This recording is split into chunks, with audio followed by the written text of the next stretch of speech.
돈과 행복의 상관관계, 오래전부터 경제학자들 사이에서도 꾸준히 논란이 됐었던 문제인데요. 최근 이와 관련된 한 경제 전문 외신의 보도가 눈길을 끕니다. 영국의 주간지 이코노미스트는 1인당 GDP 규모가 큰 국가에 사는 국민일수록 행복도가 더 크다고 보도했는데요.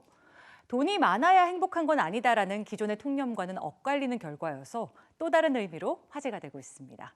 자세한 소식 뉴스G에서 전해드립니다.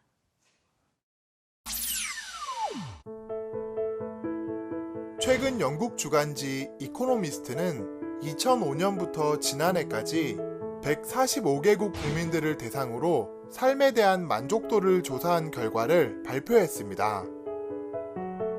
1인당 국내 총생산 규모가 큰 국가일수록 국민들의 행복도가 더욱 높다는 분석이 나왔는데요.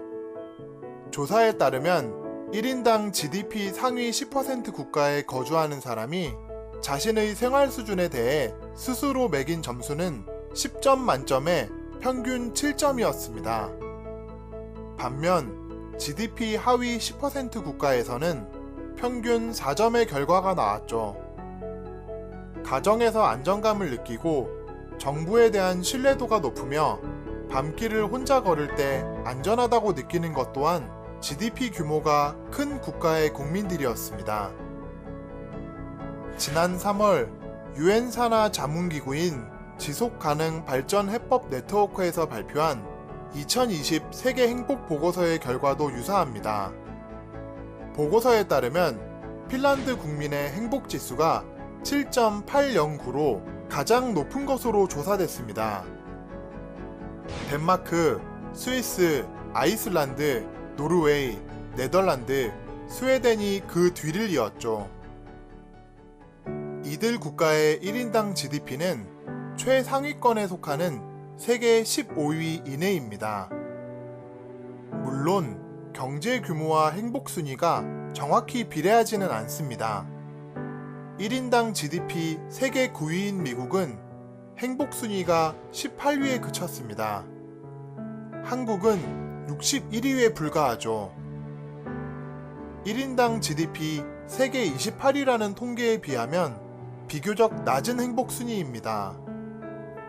GDP는 통상 한 국가의 생활 수준을 가늠하는 척도로 쓰이지만 개인의 건강, 여가 시간 등의 요소가 빠져 있어 해당 국가의 생활 수준을 정확히 나타내지 못한다는 비판을 받기도 하는데요. 경제학자들 사이에서도 부와 행복의 상관관계는 늘 논란이 되어 왔습니다.